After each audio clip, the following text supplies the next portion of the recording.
ప్రేమను కనపరచవలెను. Show your love. అవును ప్రియులారా, దేవుడు మన ఎడల తన ప్రేమను కనపరచాడు. ఎట్లనగా తన ప్రాణమును మన కొరకు పెట్టటము ద్వారా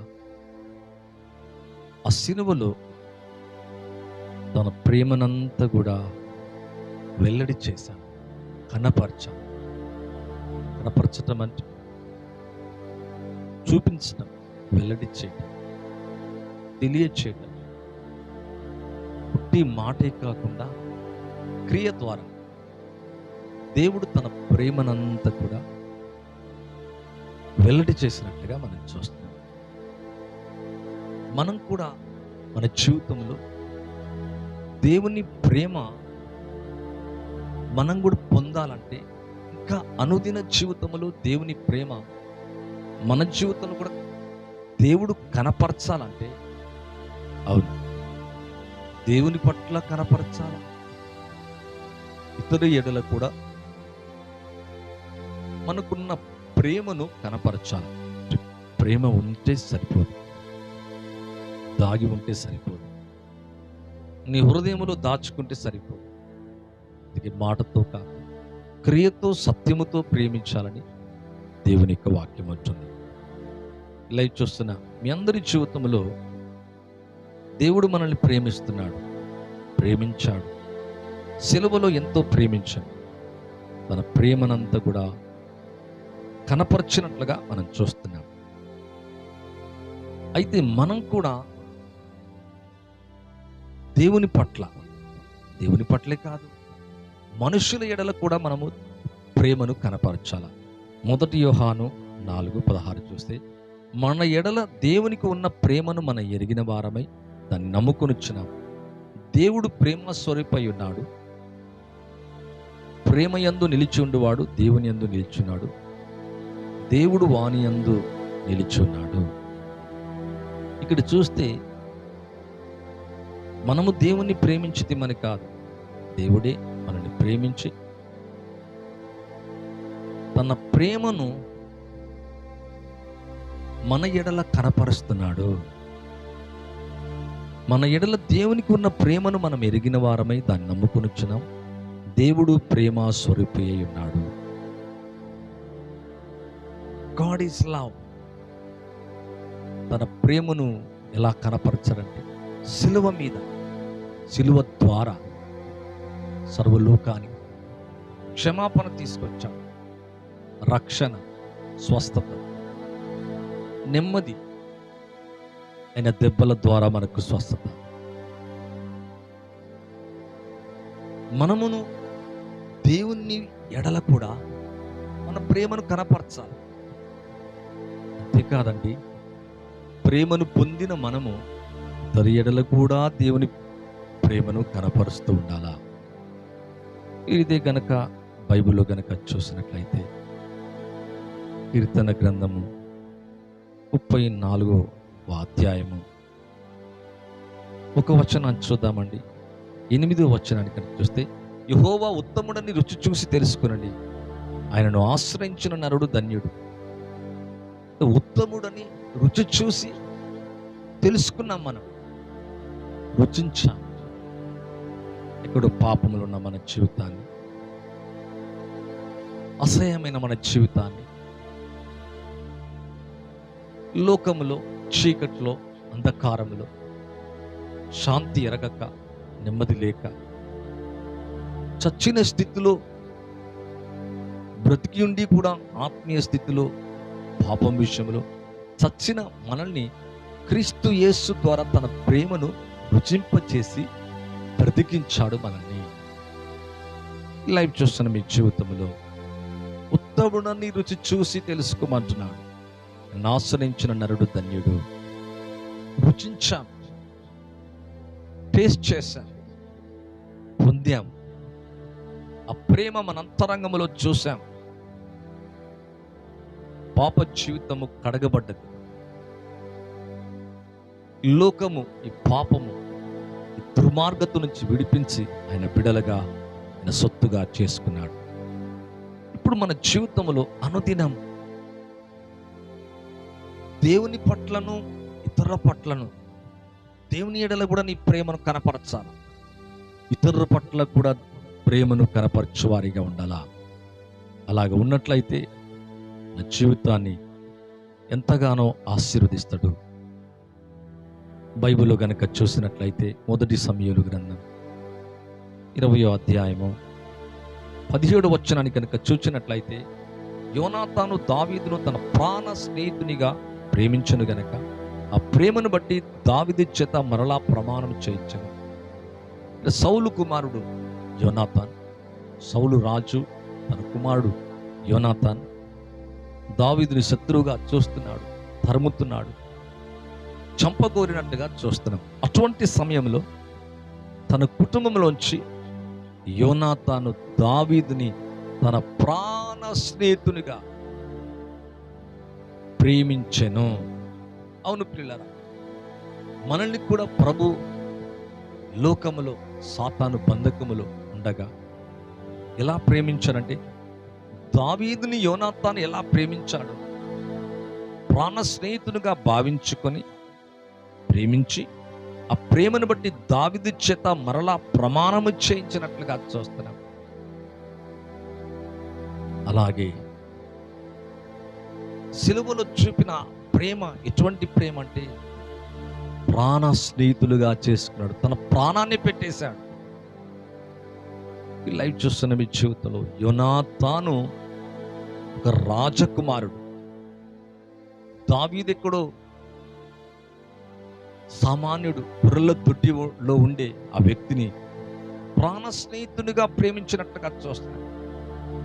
లైవ్ చూస్తున్న మీ జీవితంలో యేసు ప్రభు కూడా అదే ప్రేమను, ప్రాణ స్నేహితుడుగా నిన్ను ప్రేమించి నీ కొరకు ప్రాణం పెట్టాడు, రక్తము కార్చాడు, మరణించాడు, చనిపోయాడు, తిరిగి లేచాడు, రక్షించుట కొరకే, దీవించుట కొరకే, నెమ్మదించుట కొరకే. ప్రాణ స్నేహితుడు ఆయన, ప్రాణం పెట్టిన దేవుడండి. అవును, మన జీవితంలో ప్రేమను మనం గుర్తెరిగినట్లయితే ఇతర ఎడల కూడా ప్రేమను కనపరచువారిగా మనం ఉంటాము. దేవునికి వాక్యములు కనుక చూస్తే పరమ గీతములు 1వ అధ్యాయం 4వ వచనం చూస్తే, నన్ను ఆకర్షించము, మేము నీ యొద్దకు పరిగెత్తుకొని వచ్చేదము, రాజు తన అంతఃపురంలోకి నన్ను చేర్చుకొనెను, నన్ను బట్టి మేము సంతోషించి ఉత్సహించదము, ద్రాక్ష రసము కన్నా నీ ప్రేమను ఎక్కువగా స్మరించదము. అవును ప్రియులారా, సిలువలో చూపిన ప్రేమ, కనపర్చిన ప్రేమ, వెల్లడి చేసిన ప్రేమ నిత్యము స్మరించాల, జ్ఞాపకము చేసుకోవాలి, మనన చేయాల, ధ్యానించాల. చూడండి, ఒకరి పట్ల ప్రేమ మనకు ఎంత అర్థమవుతే అంతగా బిలీవ్ చేస్తాం. ద్రాక్ష రసము కంటే నీ ప్రేమ ఎక్కువగా స్మరించదము, యథార్థమైన మనసుతో వారు నిన్ను ప్రేమించుచున్నారు. అవునాయన ప్రేమ అంతకంటే తీపి, అంతకంటే స్వచ్ఛం, అంతకంటే మధురం. ద్రాక్ష రసము కన్నా నీ ప్రేమను ఎక్కువగా స్మరించదము, యథార్థ మనసుతో వారు నిన్ను ప్రేమించుచున్నారు. సంఘము, మన జీవితం, మన వ్యక్తిగతంగా దేవుని ఎడల ఎలాగుండాలంటే యథార్థ మనసుతో ప్రేమించాలా. ఎలా ప్రేమిస్తున్నామా? స్మరిస్తున్నామా? ప్రేమను ధ్యానిస్తున్నామా? ఆ ప్రేమను గుర్తు చేసుకుంటున్నామా? ఎంత ప్రేమించావయ్యా? పాపములు పడి ఉన్న నా జీవితాన్ని, చీకట్లో, అంధకారములు, భయములో, బలహీనతలో ఉన్న నా జీవితాన్ని ప్రేమించి విడిపించావు, రక్షించావు, భయాలు తీసేసావు, రోగాలు స్వస్థపరిచావు, నెమ్మదిచ్చావు. నేను బుడితల్ని మిమ్మల్ని అలాగే ప్రేమించాలయ్యా. అవును ప్రియులరా, ఆ ప్రేమ ఎటువంటిదంటే ద్రాక్ష రసము కన్నా మధురమైనది. ద్రాక్ష రసము కన్నా నీ ప్రేమను ఎక్కువగా స్మరించేదము. ఈ పరమ గీతాలు 2:4 కనుక చూస్తే, అతడు నన్ను విందుశాలకు తోడుకొని పోయెను, నా మీద ప్రేమ ధ్వజముగా ఎత్తెను. అవును, తన ప్రేమను చూపించెను, కనపరచెను, ధ్వజముగా ఎత్తెనంట. కాబట్టి నీ సమస్య నుంచి విడిపిస్తాడు. ప్రతి చెడ్డ కళ తొలగిపోనుగాక, కలవరం నీలోంచి వెళ్ళిపోనుగాక, భయం యేసు నామములో నీ జీవితంలో పూర్తిగా తీసివేయబడునుగాక, శాంతి సమాధానము కలుగునుగాక. నా మీద ప్రేమను ధ్వజముగా ఎత్తెను. సిలువలో ఎత్తి చూపించాడండి. ఇదే గనుక పరమగీతాల్లో కనుక చూసినట్లయితే 8వ అధ్యాయము 7వ వచనం చూస్తే, అగాధ సముద్ర జలము ప్రేమను ఆర్పజాలదు, నదీ ప్రవాహములు దాన్ని ముంచి వేయజాలవు. ప్రేమకై ఒకడు తన స్వాస్థ్యమంతా ఇచ్చినను తిరస్కారతో అతడు త్రోసివేయబడును. అగాధ సముద్ర జలం ప్రేమను ఆర్పజాలదంట. అగాధ సముద్రంలో ఎన్ని నీళ్లుంటాయండి. అయితే నదీ ప్రవాహం దాన్ని ముంచజాలదు, ఆర్పజాలదంట. అగాధ సముద్ర జలం ఈ ప్రేమను, మన పట్ల ఉన్న దేవుని ప్రేమను ఏది కూడా, ఈ లోకములో ఏది కూడా ఆర్పజాలదంట. అంతగా ప్రేమిస్తున్నాడు. ఎంత చక్కటి మాట. సముద్ర నదీ ప్రవాహములు దాన్ని ముంచివేయజాలవు. అగాధ సముద్ర జలం ప్రేమను ఆర్పజాలదు.